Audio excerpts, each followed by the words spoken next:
ఇప్పేవా?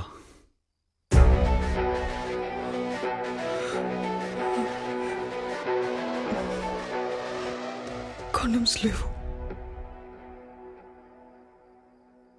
ఇంకెందుకు?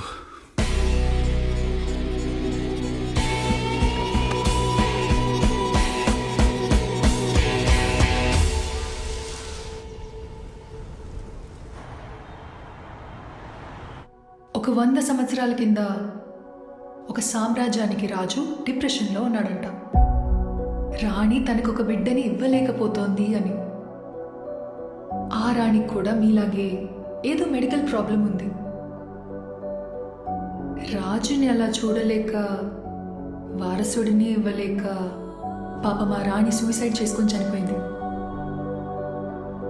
కానీ మనం 2025లో ఉన్నాం అండ్ మెడికల్ సైన్సెస్ చాలా అడ్వాన్స్ అయిపోయాయి.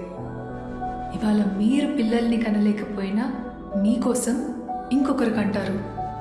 ఎలా? సరగేసి. ఇంకొకళ్ళ కంటే మీ బిడ్డ ఎందుకు అవుతుందని మీకు అనిపించవచ్చు, కానీ అవుతుంది. ఎందుకంటే మీ ఎగ్ని మీ హస్బెండ్ స్పర్మ్ని హెల్తీగా ఉన్న ఒక అమ్మాయి బాడీలోకి పంపిస్తాం త్రూ ఆర్టిఫిషియల్ ఇన్సెమినేషన్. తను 9 నెలలు మీ బిడ్డని మోసి కనీ మీకిచ్చి వెళ్ళిపోతుంది. ఇండియాలోనే చాలా కేసెస్ ఉన్నాయి. మన హాస్పిటల్లోనే 27 సక్సెస్ఫుల్ సర్గసీ డెలివరీస్ చేశాం. ఇవాళ వాళ్ళందరూ పిల్లలతో, ఒక కంప్లీట్ ఫ్యామిలీతో చాలా హ్యాపీగా ఉన్నారు. అన్ని హోప్స్ వదిలేసుకున్నాను రాగా, కానీ ఇవాళ మీ వల్ల ఒక హోప్ వచ్చింది. తప్పుగా అనుకోవద్దు, బట్ మీరు చాలా తెలిసిన మనిషిలా అనిపిస్తున్నారు. మనం ముందెప్పుడైనా కలిసామా? నాకు తెలిసైతే లేదు. నాకు సిస్టర్స్ ఎవరు లేరు. ఉండుంటే మీలా ఉండేవారేమో.